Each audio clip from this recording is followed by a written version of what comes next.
Hello, dear listeners. I'm your host, Genevieve Hopkins, and welcome to episode 18 of the Wheel and Cross podcast. Spring equinox approaches this Sunday, and icons of spring abound. The flowers are in full bloom, bees are buzzing everywhere, and the weather is warmer and sunny, though the August winds have decided to show off in September instead. The lambs and calves in the surrounding paddocks are getting bigger, and the magpies have been pretty friendly in my area, though we are now in the middle of the swooping season. Last night, we enjoyed another supermoon, and across the Northern Hemisphere, from the UK to North America and to Asia, various cultures celebrated the harvest moon with regional traditions. Although many people in the Southern Hemisphere mimic the Northern Hemisphere names for the full moon, according to the seasonal calendar, we are more appropriately celebrating the egg moon or hare moon. In last week's episode 17, Spring Equinox Eastern European Traditions, I mentioned that I'd decorated my home to mark the spring equinox and the celebration of Eostre. In the next two episodes, we'll explore the history, symbols and traditions of Eostre and its Christianized version of Easter. Next week's episode explores the Easter egg tradition. In this episode, we'll learn about the Christian celebration of Easter, Eostre, the Germanic goddess of dawn and spring, the March hare, the Scandinavian Easter witch tradition, and the origins of the Easter bunny.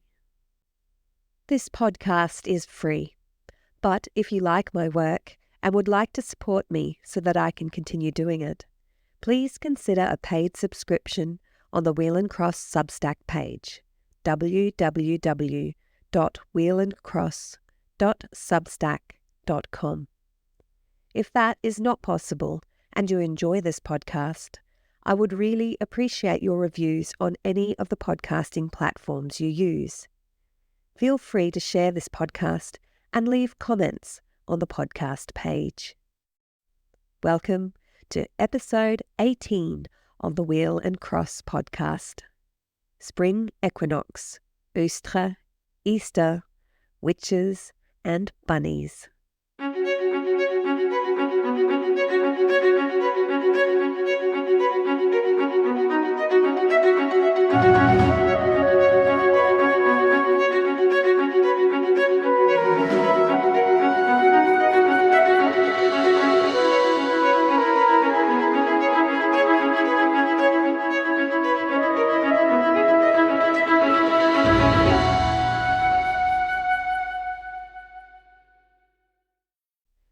As always, I would like to acknowledge the custodians of these lands on which I work and live in Australia's capital region, the lands of the Ngunnawal and Ngambri people, and I pay my deep respects to their elders past, present and emerging, and to all First Nations across Australia.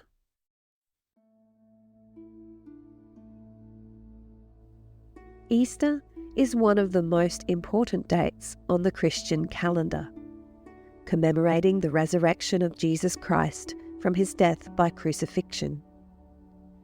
Unlike fixed date holidays such as Christmas or Halloween, Easter falls on a different date each year. Although it is connected to the spring or vernal equinox, the dates for Easter are determined through a system of rules established by the Council of Nicaea in 325 AD. However, there are still differences in the dates for Easter between the Eastern Orthodox Church, which uses the old Julian calendar, and the Western Christian denominations that use the Gregorian calendar. You can listen to episode 14, The Moon and the Wheel of Months, for more information about the different calendars. Calculation of the dates for Easter in both branches of the Christian Church is known as computus, and it involves 1. determining the date of the vernal equinox, usually the 20th of May in the Northern Hemisphere, although this can vary by a day or so from year to year. 2. Calculating the first full moon after the equinox, called the Paschal full moon. Paschal means relating to Easter or the Jewish Passover. And 3. Easter is set as the first Sunday following the Paschal full moon. For those who like to celebrate the lunar calendar in the Southern Hemisphere, the first full moon after spring equinox will occur this year on the 17th of October. However, I like to designate the full moon closest to the spring equinox as the egg or hare moon, which makes it last night's full moon. The date for commemorating the death and resurrection of Jesus was not necessarily related to the actual historical date, but rather to align with and assimilate the symbology of rebirth associated with the seasonal celebration of the spring equinox in pre-Christian Europe. In most northern and southern European countries, the word for Easter stems from Paschal. For example, in the Romance or Latin languages, you have Pascua in Spanish, Pâques in French, Pasqua in Italian, Pascoa in Portuguese, and Pastele in Romanian. In Northern Europe, you have påsk, which is Swedish, Påska, Norwegian and Danish, Paska, Icelandic, and Paasiainen, Finnish, as well as Pasen in Dutch. And in Eastern Europe, you have Pashka in Russian. The English term Easter is a Germanic term from the same root as the German word for Easter, Ostern, which we will explore next. Eostre or Ostara are Germanic names for the goddess of spring or dawn.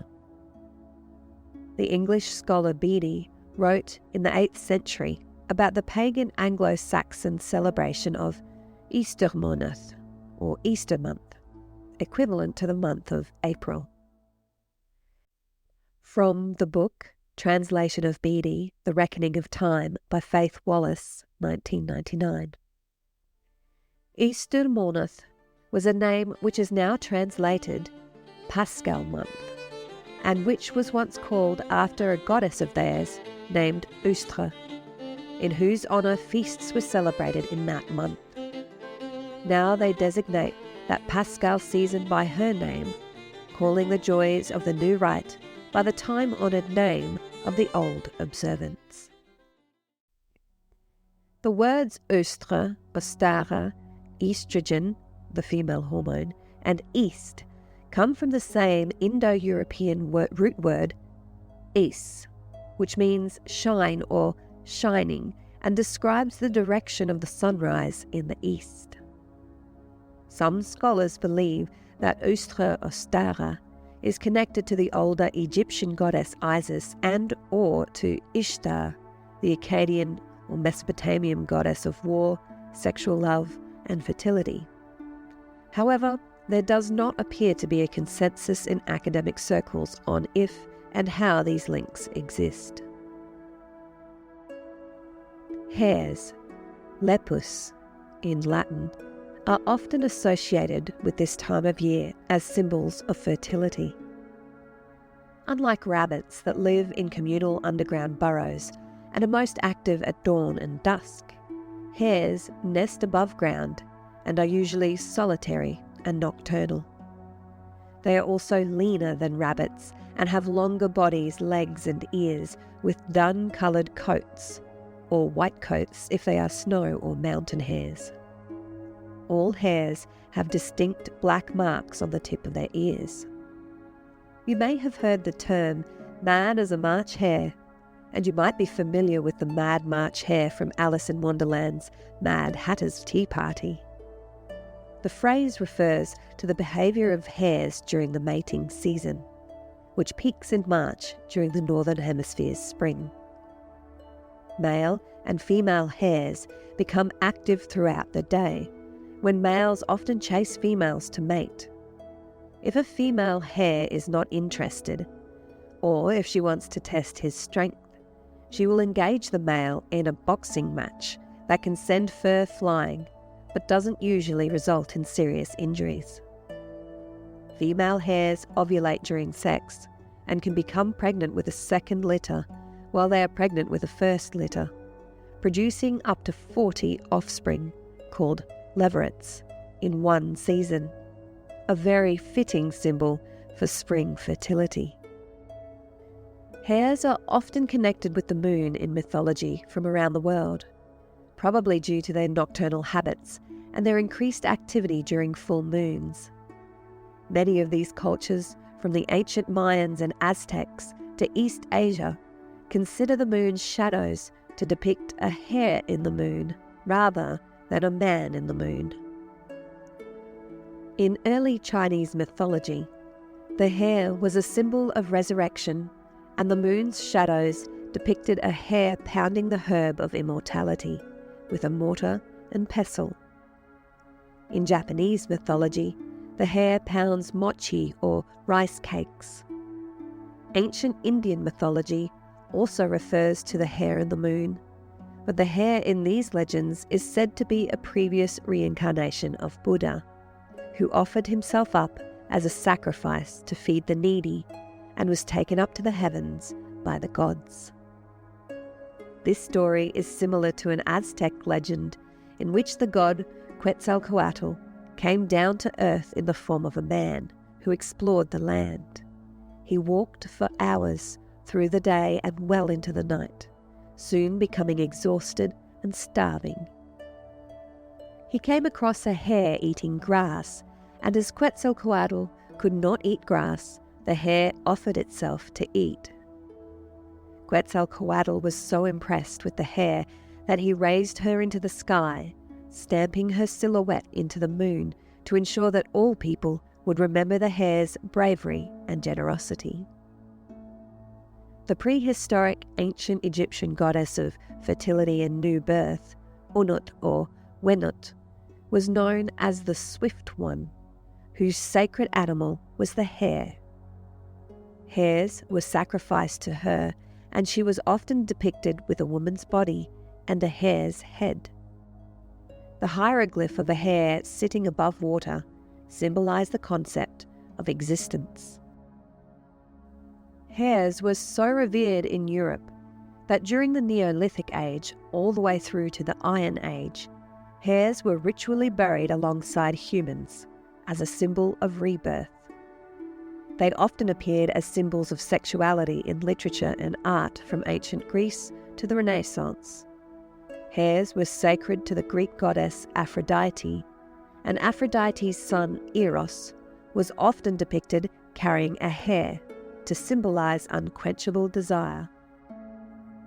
Julius Caesar mentioned that hares were not eaten in Britain except during the spring equinox, as they were considered sacred animals.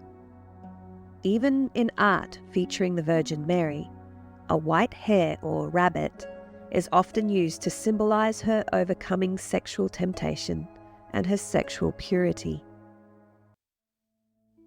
The three hares symbol, depicting three hares running in a circle with their ears touching, is an ancient motif that adorns many medieval and more modern churches across Europe, particularly in France and Germany.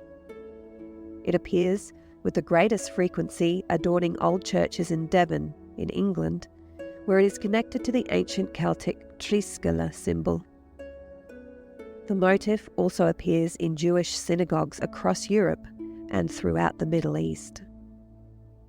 The earliest depiction of the three hares motif occurs in cave temples in China, dated from the 6th to 7th centuries, and is associated with Buddhism. Some scholars believe that the three hares motif spread to Europe and Celtic lands via the Silk Route, while others believe that the Celtic three hares motif emerged independently. The symbol has meaning for pre-Christian, Christian, Buddhist and Jewish religions, but it can also be viewed as a puzzle, an optical illusion. There is an ancient German riddle for the 3 hares motif. Please excuse my pronunciation. 3 Hasen und der Löffel 3, und doch hat jeder seine 2. 3 hares sharing 3 ears, yet every one of them has 2. Hares are also connected to shape-shifting and later to witchcraft, particularly in the Celtic regions of Europe, as well as Scandinavia. In Cornwall, a white hare spied flitting near the water's edge was a warning to fishermen of an imminent tempest. A white hare was also thought to be the spirit of broken-hearted young maidens who haunt their faithless lovers and lead them to their death. In Welsh legends, the god Gwyn shape-shifted into a hare to escape the goddess Ceridwen after he accidentally stole the mead of wisdom she was brewing for her son. In Ireland, legend tells of the ancient Irish poet and warrior Oisin, who hunted a hare and wounded it in the leg. He followed it to an underground hall, only to find a beautiful young woman sitting on a throne, bleeding from an injured leg.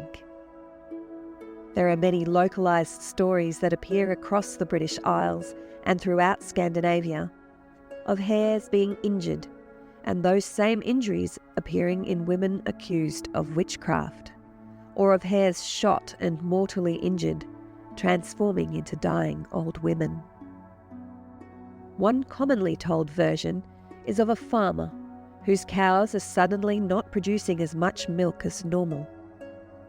He discovers a hare, usually white, is stealing the milk and tries to kill it, usually by shooting it. But he only manages to injure the hare's leg or inflicts a minor wound in the hare's flank. The farmer tracks the injured hare to a neighbour's house, where he finds his neighbour, usually an old lady, with an identical injury. Tales of milk hares, also called troll hares, witches, and the devil, were also common throughout Sweden. An even older story from Dartmoor in England tells of a famous hunter called Bowman, who disturbed a coven of witches while they were practicing their rites around a cauldron. In revenge, the next time Bowman went hunting, one of the young witches shape-shifted into a hare and led Bowman and his hounds into a bog, where she transformed them into piles of stones that are now known as Hound Tor and Bowman's Nose. Although hares are usually solitary, stories and first-person accounts of people witnessing hares gathered in groups, forming large circles and gazing inward, inexplicably silent and motionless, or of hares sitting still and staring up at the full moon, or of large groups of hares dancing and cavorting before storms begin. This strange behaviour is not scientifically documented and remains unexplained, although legends attribute these gatherings to covens of shape-shifted witches. In 1662, a Scottish woman, Isabel Gowdy of Aldern, was on trial for witchcraft and was claimed to have said that in order to become a hare, she only needed to say the words, "I shall go intil an air with sorrow and sick and meikle care, and I shall go in the devil's name, aye will I come home again." The connection of witches with Easter is particularly strong in Scandinavia. Påskedagar is an Easter witch tradition celebrated in Sweden and Finland on the Thursday before Easter, Maundy Thursday, or Easter Saturday. The tradition began in the late 1700s, after the frenzy of the witch hunt and trials in the 1600s that saw over 200 women tortured to death in Sweden, with hundreds more accused and ill-treated. These days, Children dress up as witches in headscarves and shawls and go door to door swapping homemade cards for sweets, similar to Halloween trick-or-treating. Finnish children will often recite a spell, wishing their patrons a healthy year. Birvon varvon tuorix tervix tulevax vuodex vitsa sulle palkemulle. Giving and sending cards at Easter featuring påskringar is also popular. Maundy Thursday is said to be the day that Judas betrayed Jesus and released evil into the world. In Sweden and Finland, this was conflated with superstitions around witches, who were believed to fly on their broomsticks to feast with the devil on an island called Blåkulla. Many folk traditions emerged to protect against witches at Easter, including painting tar crosses on barn doors, wearing clothes inside out, cross-dressing, and lighting bonfires. These traditions closely mirror Germany's Walpurgisnacht, which we will explore in an upcoming episode about Beltane. The most recognisable and beloved symbol of our modern-day Easter celebrations is the Easter Bunny, which originated in German and Northwest European 16th century folklore. The Easter Bunny was originally called Osterhase, or Easter Hare, by German Lutherans, and played a similar role to Santa Claus during the season of Eastertide. The Osterhase judged whether the children had been well behaved or disobedient throughout the year, and left the good children coloured eggs, sweets, and sometimes toys that it carried in a basket. Children made nests in their hats or bonnets for their Osterhase gifts, or they would go on hunts around their house or in the garden to find brightly painted eggs hidden by the Osterhase. When Germanic immigrants settled in Pennsylvania, America in the 1700s, they brought their Easter traditions with them, including the Easter Hare, which became the Easter Bunny. Next week, we'll explore the history and tradition of Easter eggs, the Easter egg hunt, and Easter games. We'll also explore the history and traditions of Easter foods like Easter bread, hot cross buns, and marshmallow rabbits. Until then, I offer you this traditional Irish blessing. May green be the grass you walk on. May blue be the skies above you. May pure be the joys that surround you. May true be the hearts that love you. See you next week for episode 19, Spring Equinox, Easter Eggs, Games and Foods.